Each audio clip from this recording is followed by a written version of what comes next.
The numbers coming out of Moscow are not just bad, they are catastrophic. Russia's economy is rotting and collapsing faster than even its own officials feared. The stock market is plummeting, the ruble is in freefall, and the last of the Kremlin's lifeline reserves are disappearing. But this is not just another currency crisis. This is the economic end of Vladimir Putin's regime, the final price to pay for 2 decades of corruption, war, and global isolation. For years, the Kremlin has maintained that sanctions would strengthen Russia, that self-reliance would shield it from Western pressure. But now that illusion has crumbled. Factories are closing, banks are tightening withdrawal restrictions, and ordinary Russians are struggling amid a storm of inflation that has left shelves bare and life savings worthless. Today, we'll analyze how Russia's financial system is collapsing from within, why even China is quietly turning its back, and what these numbers really mean for Putin's future. On October 8th, the Moscow Exchange Index lost more than 4% of its value overnight, its biggest one-day drop since 2022. In just a few hours, 1.3 trillion rubles, or roughly $160 billion, were wiped off the market. This was no ordinary decline. It was a warning shot from investors who no longer believe in Putin's fortress economy. Russia's largest state-owned companies, Gazprom, Sberbank, Rosneft, have all seen their stock values collapse by 4 to 6%. Even heavily censored state media have acknowledged the sell-off is unusual. Behind the headlines lies something far more serious, a collapse of trust. For 2 decades, Putin has convinced the Russian elite that his absolute control is a guarantee of stability.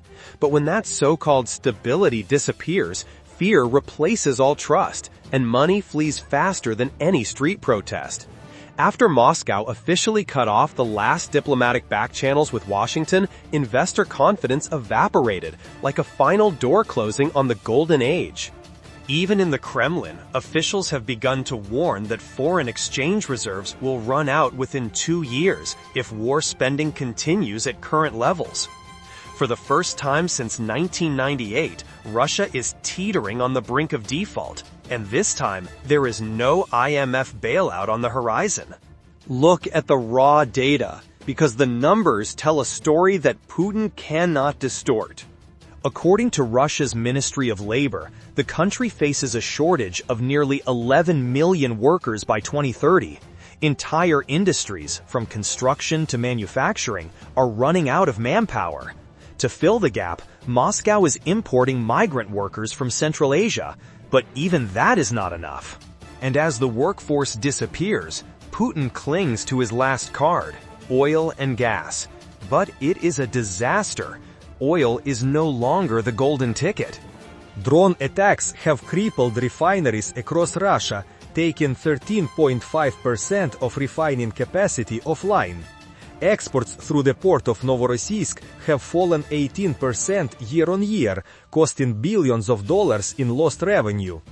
Industrial output has fallen 6.8% since January 2025, while inflation is at 14%, the highest in more than 2 decades. The ruble, once kept artificially stable by strict currency controls, is now trading at just over 125 rubles to the dollar, its weakest level since the invasion began.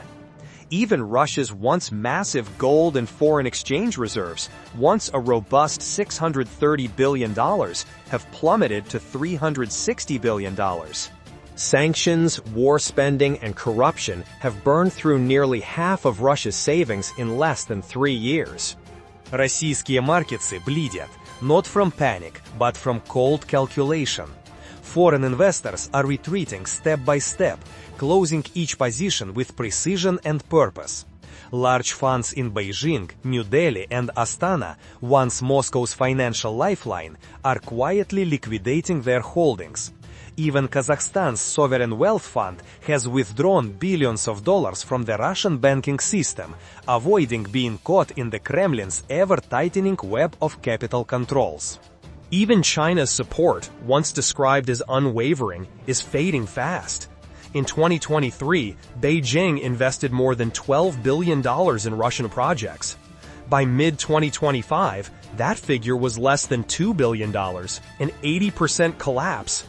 Chinese companies are no longer willing to risk secondary sanctions or delayed payments from Russian partners. Their deals are now entirely transactional and entirely on Beijing's terms. For the global financial world, Russia is no longer a high-risk opportunity. It is a black hole where money goes in and never comes out again. Behind the data and numbers lies the real tragedy, the Russian people. The $160 billion wiped from Moscow's markets is not just the money of oligarchs. It is the life savings of ordinary Russians trapped in state-run banks and faltering pension funds. For teachers, nurses, and small business owners, daily life has become a game of survival. Food costs have soared. Bread is up 42%, sugar 68%, cooking oil almost 80%, and petrol more than 55%. Real wages have fallen 11% in just 2 years, while household debt has doubled. Basic necessities are now a luxury for millions. The Kremlin insists that Western economic sabotage is to blame. But Russians know the truth. It wasn't sabotage, it was mismanagement. Across cities like St. Petersburg, Novosibirsk, and Yekaterinburg, small protests are emerging. They are quiet, symbolic, but growing. Shopkeepers complain about empty shelves.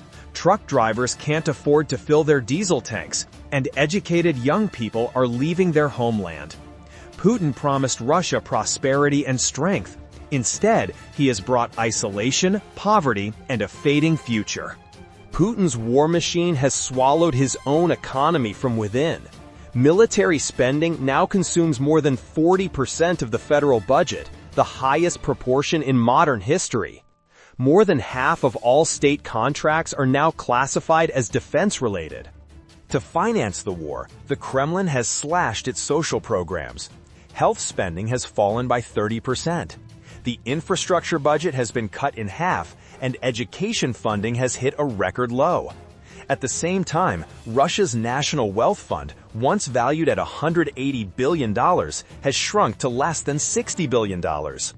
Economists inside Russia privately admit that at the current rate of burn, the fund could be empty by 2026. Meanwhile, the defense industry is disintegrating. Sanctions have cut off vital imports: semiconductors, machine tools, drone engines. Factories are now digging up old Soviet-era stockpiles just to keep churning out weapons. The war economy Putin boasts about is unsustainable. It is self-defeating. For years, the Kremlin has insisted that China would be Russia's savior, that the East could completely replace the West. But Beijing has now pulled out of that game. True, China now accounts for more than 40% of Russia's imports and 30% of its exports, but the trade imbalance is crippling Moscow. Russia can only sell its raw materials, oil, gas, and coal, cheaply, while importing machinery, electronics, and cars from China at exorbitant prices. And at what price? Beijing is holding the balance.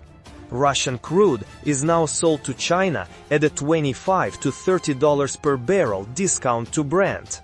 The Power of Siberia 2 pipeline, once a symbol of strength, is now a symbol of dependence. Russian energy is sold at China's mercy. Behind closed doors, Beijing sees Russia not as an equal partner, but as a weakened satellite. And for Putin, that is the ultimate humiliation. What is happening now is not a temporary downturn. It is structural decay. Russia's most valuable asset is not oil or gas. It is its people, and they are leaving.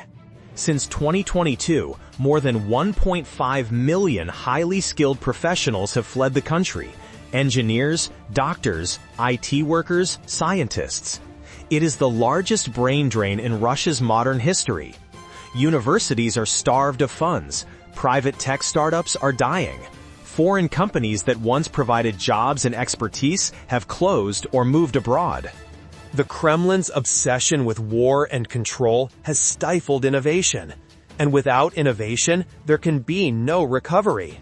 The Russian economy isn't just collapsing, it's aging, shrinking, and hollowing out from within. And no amount of propaganda can hide that fact. What we are witnessing is not just the collapse of an economy, it is the collapse of an illusion. Overnight, $160 billion vanished from Moscow's markets. But what has really evaporated is confidence in Putin, in stability, in Russia's future. The workforce is shrinking by millions, inflation is soaring, allies are retreating, and the empire built on oil and fear is running out of both. Putin built his entire power on a simple promise, that he could protect Russia from chaos. But now that chaos is no longer coming from outside, but from within. What is happening marks the end of the myth of an invulnerable Russian economy. And for the Kremlin, perhaps the scariest thing is what even state television can no longer hide. Russia is so exhausted that it can no longer afford to pay for the war that Putin started. On the war map, military and even economic, the line between offense and defense is blurring. Russia's moves are still largely unknown, while Ukraine, exhausted as it is, seems to be preparing for something bigger than the world has ever seen. Sources from the front suggest that a brutal winter may be coming. No one knows exactly who is controlling the battle, only that all sides are calculating in silence. Behind the diplomatic statements are secret moves, plans never made public. And with each passing day, the world moves closer to a new dangerous threshold. Is this just the lull before the storm, or the beginning of an escalation not seen since World War II? The answer, perhaps, will soon be revealed. We will continue to monitor and update the latest developments. Don't forget to subscribe to the channel, because sometimes just one piece of news you missed today can be the turning point of the whole battle tomorrow.